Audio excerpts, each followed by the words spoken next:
Assalamualaikum warahmatullahi wabarakatuh. Waalaikumsalam warahmatullahi. Bismillahi walhamdulillah. Wassalatu wassalamu ala sayyidina rasulillah Sayyidina wa maulana Muhammad ibn Abdillah wa ala alihi wa sahbihi wa mawala. Qala Allah ta'ala fil Qur'anil Karim wa huwa asdaqul qailin. A'udzu billahi minasyaitonir rajim. Bismillahirrahmanirrahim. Yarfa'illahu alladzina amanu minkum walladzina utul ilma darajat. Wa qala Nabi sallallahu alaihi wasallam, talabul ilmi faridatun ala kulli muslimin wa muslimat. Amma ba'du, subhanaka la ilma lana illa ma 'allamtana innaka antal alimul hakim.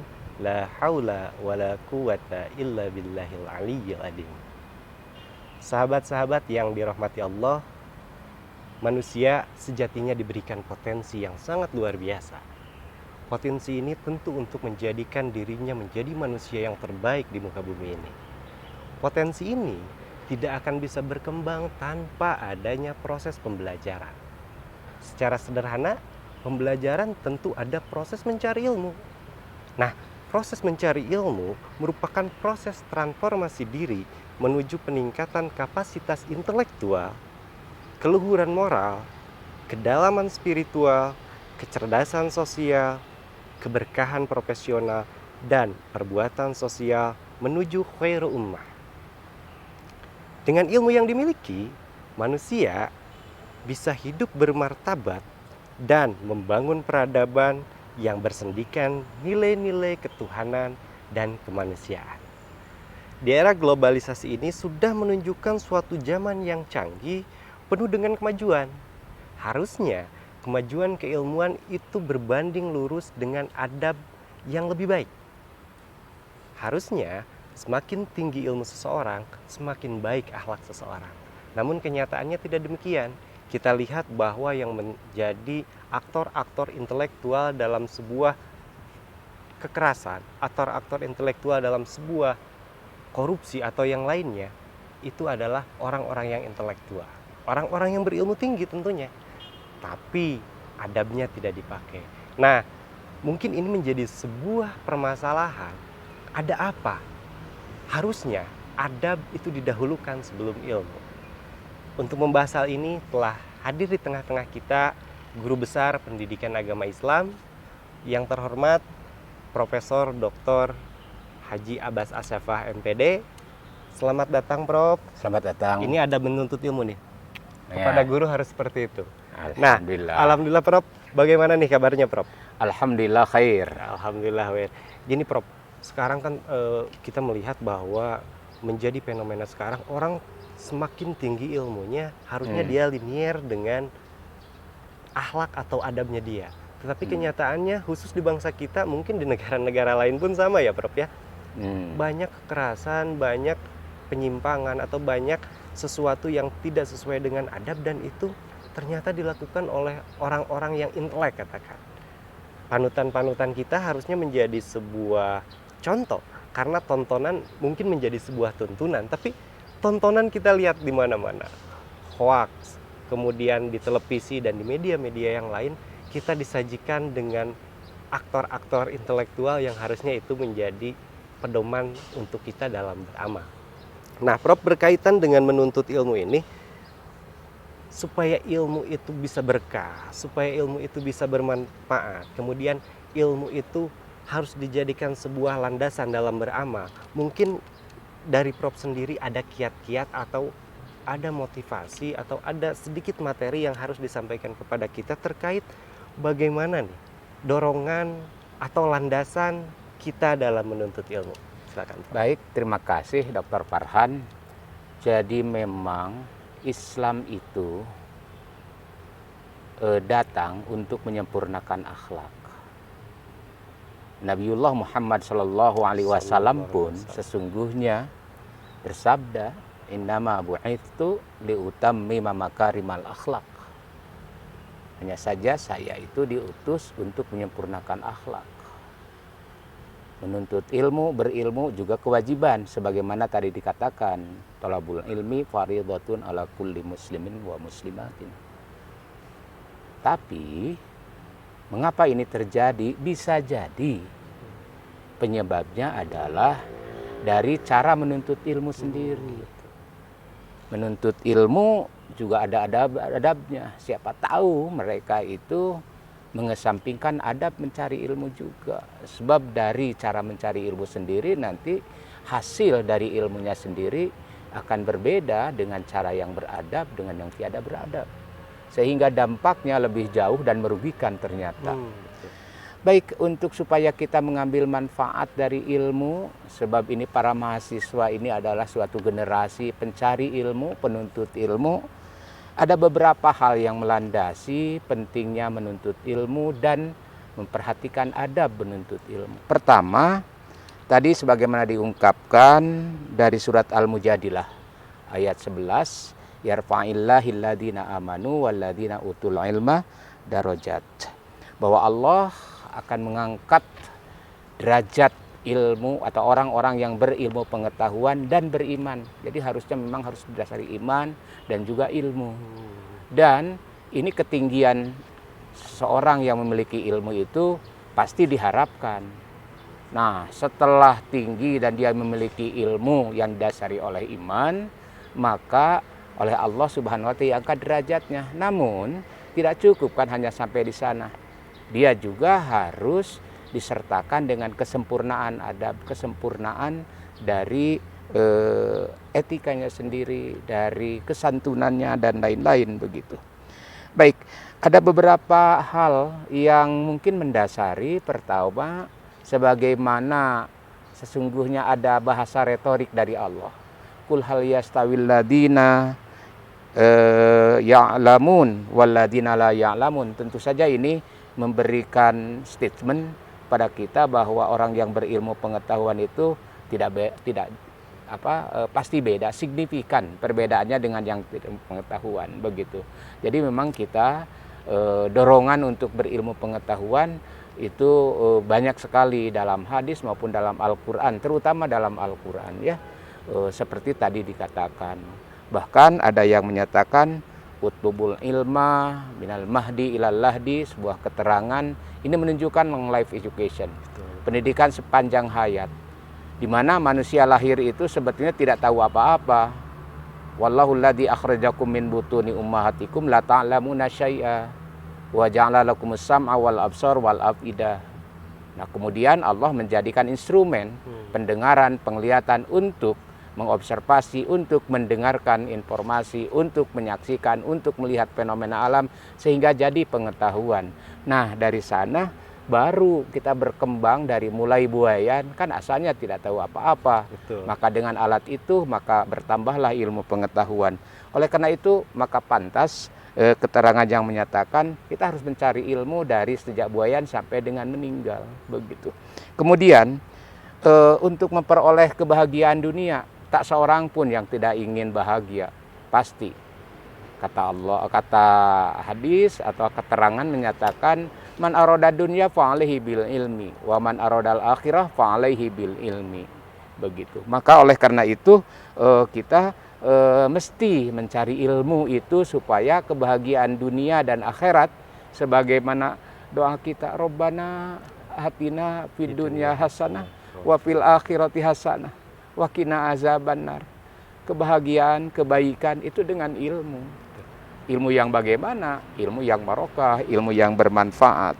Oleh karena itu, supaya kita memperoleh ilmu yang barokah, ilmu yang bermanfaat, ilmu yang mengandung atau yang berdampak positif dalam kehidupan di dunia dan di akhirat, maka kita harus memperhatikan adab-adab mencari ilmu. Begitu. Persoalannya mungkin sebagaimana dikatakan, mengapa kita harus beradab gitu kan dalam mencari ilmu seperti yang tadi. Ini pertanyaan bagus sekali ini Dr. Farhan. Ya, jadi sebentar dulu, apa itu adab? Adab itu barangkali pengertian secara sederhananya begini. Adab itu secara bahasa menerapkan akhlak mulia. Penerapannya, implementasinya bukan hanya sekadar tahu. Begitu, tahu mana baik, tahu mana buruk, begitu kan, tidak, tapi implementatif begitu. Jadi seseorang yang beradab, seseorang yang istiqmalu ma yuhmadu qaulan wa fi'lan wa abbara ba'duhum anhu bi annahul akhdhu bi makarimil akhlak. Al-adab artinya menerapkan segala yang dipuji oleh orang, baik berupa perkataan, perbuatan. Bahkan sebagian ulama juga mendefinisikan adab adalah menerapkan akhlak-akhlak yang mulia. Itu. Sekarang alasannya mengapa gitu kan kita perlu menerapkan adab dalam mencari ilmu. Ini terutama mudah-mudahan mendasari para mahasiswa, para pembelajar begitu kan. Kita mesti memperhatikan adab. Sekarang ini fenomenanya di apa namanya kelihatan lah begitu di masyarakat ada adab-adab yang hilang dalam mencari ilmu begitu. Oleh karena itu maka penting kita untuk memperhatikan itu. Sebab apa? Pertama ya minimal ada 3. Pertama bahwa seseorang itu yang memperhatikan adab itu dia itu akan tertolong mencari ilmunya. Betul. Dengan adab, dengan kita memperhatikan cara-cara mencari ilmu, dia akan dimudahkan untuk mencari ilmu. Coba bayangkan kalau umpamanya kepada guru awal ketemu begitu kan sudah tidak santun, tidak sopan, tidak menyapa, bahkan mungkin nolak cangkeng begini begitu kan. Mana dia ridho untuk memberikan ilmunya. Tapi dengan santun, dengan memberikan salam, dengan berdoa bersama-sama, itu kan nanti akan mendorong bagaimana kita memperoleh ilmu dari guru itu sendiri.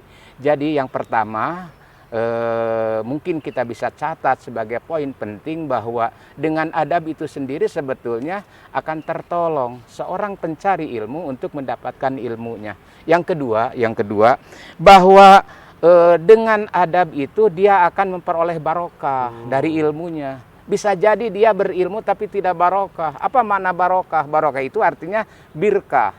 Birkah itu semacam kulah lah begitu, genangan air yang mengalir airnya terus keluar. Artinya dia akan dawam, akan memperoleh kelangsungan dari manfaat ilmunya sendiri. Walaupun ilmu sedikit, tapi manfaatnya luar biasa. Betul, itu barokah begitu kan. Dan dengan demikian maka sesungguhnya seseorang akan mendapatkan ilmu dan ilmunya bermanfaat bila memperhatikan adab. Jadi poinnya adalah bahwa dengan adab mencari ilmu, dia akan memperoleh barokah dari ilmu sendiri. Kebalikannya, orang yang tidak memperhatikan adab mencari ilmu, jangankan didoakan begitu oleh gurunya, semoga ilmunya barokah. Paling dia hanya sekadar lulus, tapi lulus belum tentu dia mengambil manfaat yang banyak.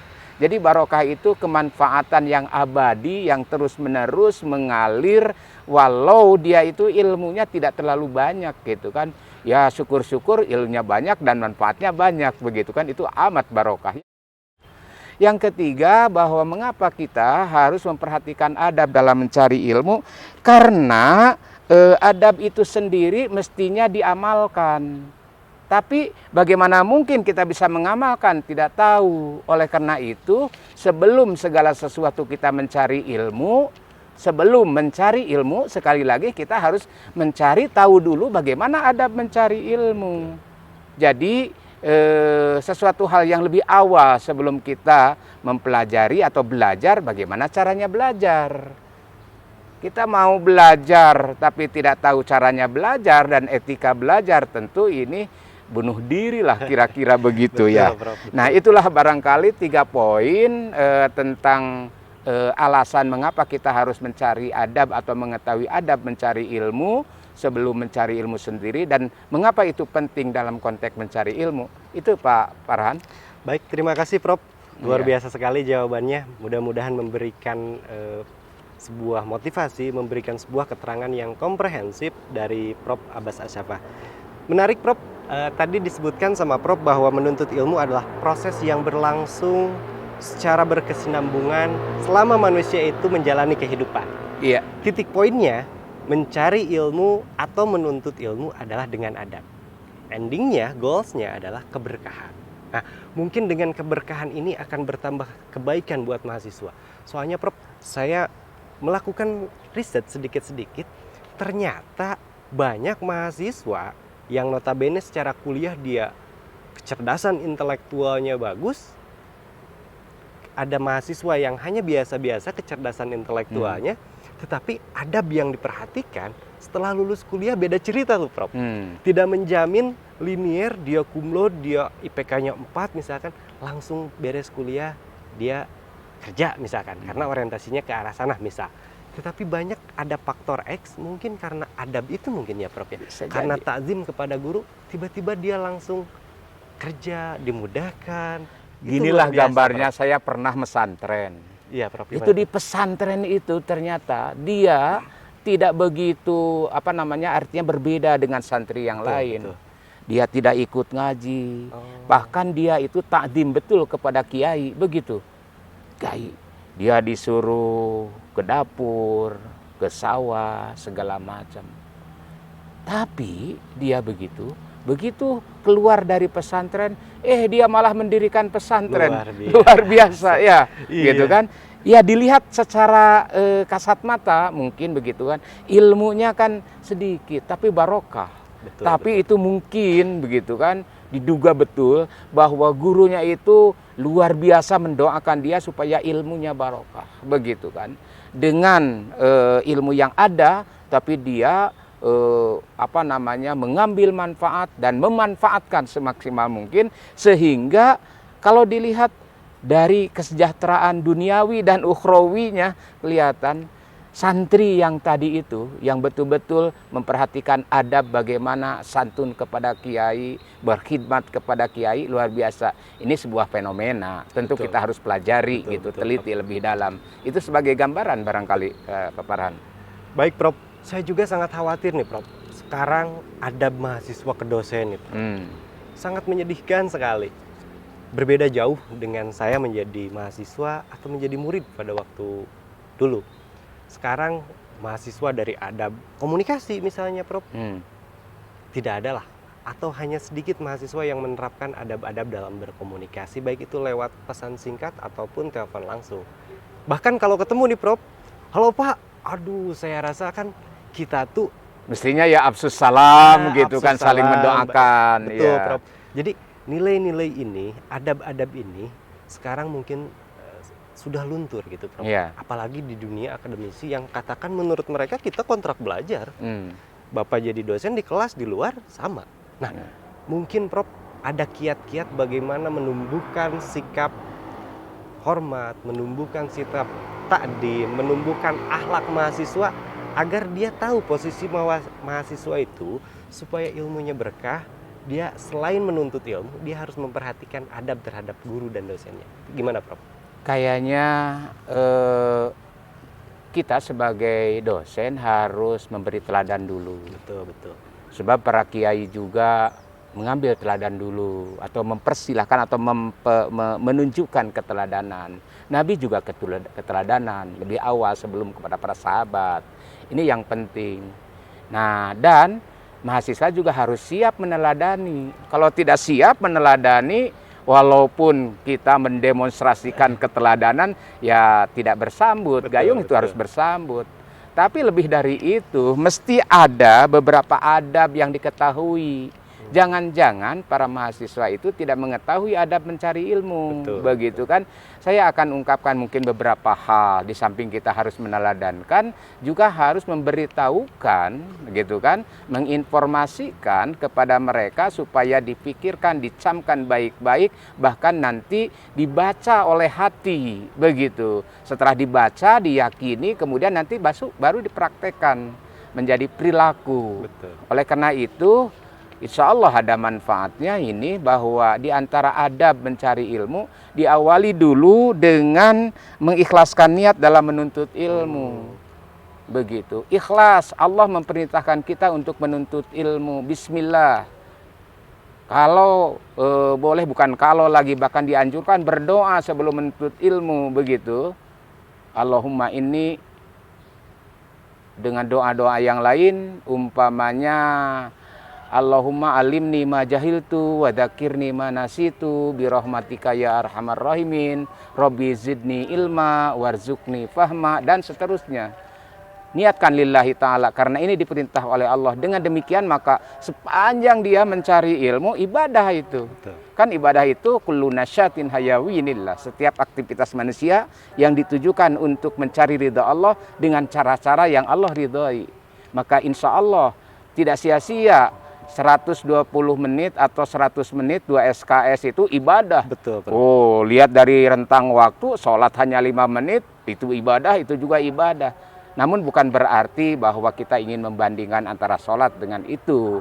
Tapi kalau ingin lebih berkualitas dalam mencari ilmu, plus kita bernilai ibadah, maka niatkan lillahi ta'ala dalam ibadah, dalam juga mencari ilmu, sebab tergolong ibadah ghair mahdhah. Yang kedua bahwa adab itu kita harus mutaba'ah, mengikuti petunjuk Rasulullah, mengikuti petunjuk Islam bagi agama Islam. Bagaimana kita hormat kepada guru, bagaimana kita meniatkan dan lain-lain begitu kan. Ilmu-ilmu apa yang seyogyanya kita pelajari dan lain-lain begitu. Kemudian yang ketiga, hendak memiliki kepercayaan kuat dan sungguh-sungguh dan menyibukkan dengan ilmu, bahwa ilmu itu betul-betul dianggap penting bagi kehidupan dia, untuk kehidupan dunia dan akhirat. Yang tadi kan saya katakan, waman aradad dunya fa'alihi bil ilmi, waman aradal akhirah fa'alihi bil ilmi. Kalau tidak ada sungguh-sungguh dalam menuntut ilmu, begitu, itu kan nantinya ilmunya juga tidak sungguh-sungguh, tidak beneran. Apalagi kalau main-main dalam mencari ilmu, maka ilmu jaga ilmu permainan nanti akhirnya begitu. Betul, makanya yang benar gitu. Ilmu permainan kan akhirnya jadi mempermainkan juga nanti gitu. Luar kan. Undang-undang jadi permainan, segala macam begitu. Aturan begitu, perbuatan-perbuatan semuanya jadi permainan.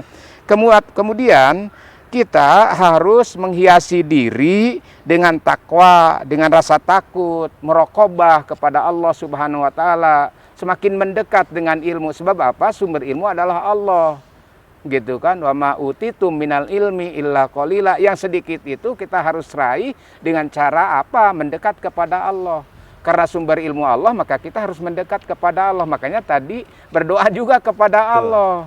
Siapa sebetulnya yang membukakan kecerdasan begitu kan? Jadi kalau otak kita itu sudah dicerdaskan oleh Allah Subhanahu wa taala, dibuka hidayah oleh Allah, hidayah ilmu itu, maka nanti akan mudah begitu. Ini suka lupa ini para mahasiswa, dan juga kadang-kadang kita juga begitu lupa. Kemudian kita harus memperhatikan terhadap fokus-fokus yang kita pelajari. Jangan kemana-mana. Kalau tidak fokus, kita itu nanti ini tidak dapat, sudah mencari yang lain, akhirnya tidak dapat segala-gala. Jadi ibaratnya begini, kalau tidak fokusnya hilang fokus. Terlalu banyak umpamanya. Seperti kita mengejar itik, ayam itik begitu kan. Ingin yang hitam, kita kejar. Tapi itu yang putih juga bagus. Kemudian kejar ini tidak dapat, akhirnya semuanya tidak dapat. Dalam satu SKS atau satu semester itu tidak dapat apa-apa. Kenapa? Karena mereka tidak fokus. Perlu fokus begitu kan. Betul. Sekarang bab-bab apa yang kita pelajari. Kemudian kita harus perhatikan juga bagaimana kita sebagai pembelajar itu memperhatikan makan, minum, dan pakaian. Sebab apa? Sebab makanan, pakaian, minuman itu berpengaruh terhadap diri. Coba bayangkan kalau makanan haram kemudian dimakan oleh si pembelajar, nanti menjadi darah begitu kan. Darah itu nanti juga bagaimana menjadi energi bagi kita, kemudian jadi energinya jadi energi yang haram. Betul, bagaimana mungkin dia memberikan atau mendapatkan ilmu yang bermanfaat? Bahkan sama saja dengan apa yang ditegur oleh Rasulullah Shallallahu Alaihi Wasallam. Kamu berdoa lama-lama, kelihatannya khusyuk, tapi bagaimana pakaianmu haram, makananmu haram, begitu kan? Bagaimana Allah mengabulkan? Nah, pun demikian kita berilmu, kita mencari ilmu, tapi pakaian haram, gitu kan? Minuman haram, itu akan berpengaruh terhadap barokah enggak ilmu kita, begitu kan? Betul. Jadi itu penting bagi kita. Jadi makan, minum, pakaian halal lah, sesuai dengan kebutuhan kita, bukan mengikuti hawa nafsu, begitu kan.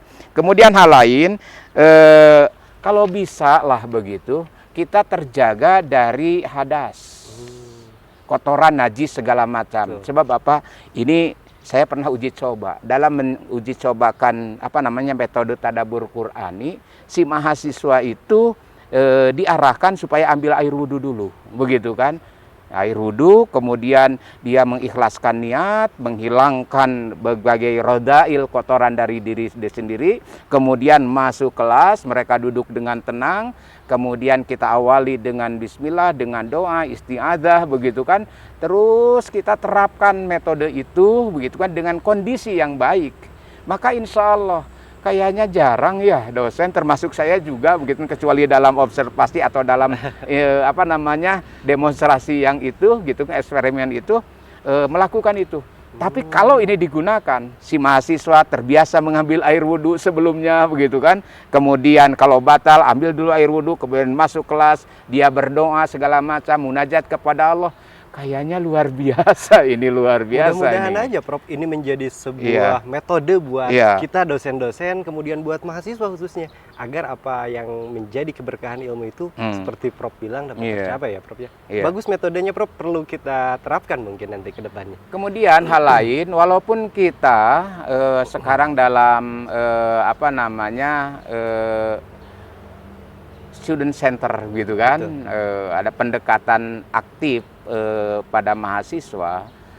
Kemudian biasanya kita kan dirangsang dengan diskusi, dengan debat, mujadalah segala macam. Ini mungkin perlu diingatkan bahwa mujadalah atau debat itu jangan sampai terjadi debat kusir, ingin menang sendiri. Bukan yang dipertahankan kebenaran gitu kan, pokoknya aku menang, orang lain kalah.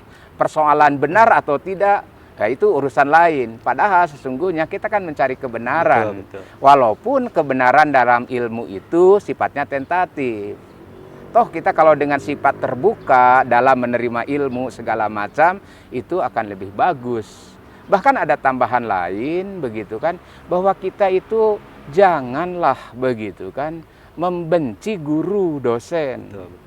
Sebab ada kalanya begini, seseorang itu terpengaruh, dia itu mendapatkan ilmu atau tidak, tergantung, ini yang perlu penelitian ini ya, tergantung kepada sejauh mana dia mencintai, dalam tanda petik, bukan cinta dalam arti syahwat gitu kan, menyenangi si guru dan dosennya. Seseorang benci terhadap guru bahasa Inggris seumpama, kayaknya dia tidak akan bisa bahasa Inggris sebab udah diawali dengan kebencian terhadap guru.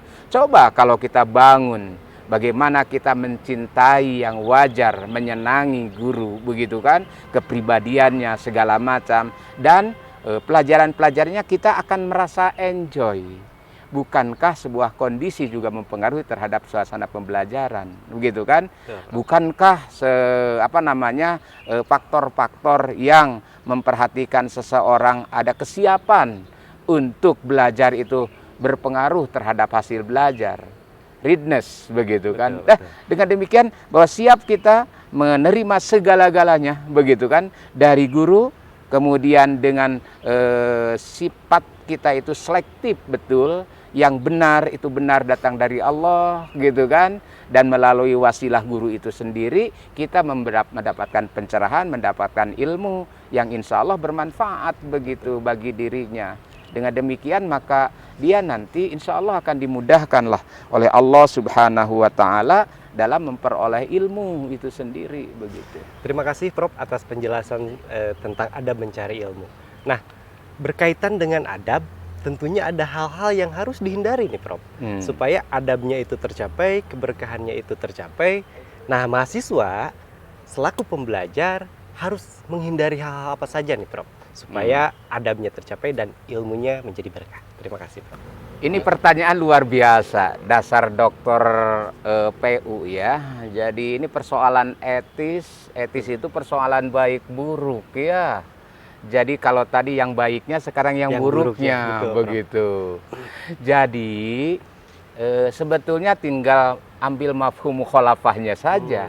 Beberapa hal yang kita harus hindari, jauhi dalam menuntut ilmu, karena ini adalah persoalan yang tidak etis, begitu kan. Pertama, kita dalam menuntut ilmu itu bukan karena Allah. Betul. Bukan karena pekerjaan saja udah salah sih sebetulnya. Maka oleh Allah diberi pekerjaan umpamanya saja, tapi Allah tidak ridho tadi, tidak barokah kan sih begitu kan. Betul, Prof. Jadi mencari ilmu itu harus karena Allah. Jangan sekali-kali karena itu. Coba aja puasa bukan karena Allah. Karena manusia akan dapat pahala enggak? Enggak, gitu. Satu itu. Yang kedua, tidak bersedia mengamalkan ilmu. Ilmu itu harus diamalkan. Seperti kita punya pohon berbuah menghasilkan. Kan al-ilmu bila amal kasyajar bila thamar. Begitu. Pun demikian nanti berbalik. Kalau amal tanpa ilmu, menurut keterangan, kan akan disiksa sebelum penyembah berhala. Sebuah keterangan menyatakan begitu. Jadi sejak awal kita harus menanamkan bagaimana mengimplementasikannya, memanfaatkannya, memberi manfaat kepada banyak orang. Anfa'uhum linnas. Kalau sudah sejak awal sudah dipikirkan anfa'uhum linnas, itu akan sungguh-sungguh gitu kan insya Allah. Kemudian yang ketiga, kita harus menghindari perbuatan maksiat dan dosa, termasuk hal-hal yang tadi gitu kan. Pakaian, makanan yang khobais itu dijauhkanlah begitu. Sebab ini akan berdampak terhadap keberhasilan memperoleh ilmu. Yang keempat, belajar itu tidak boleh hanya mengandalkan buku.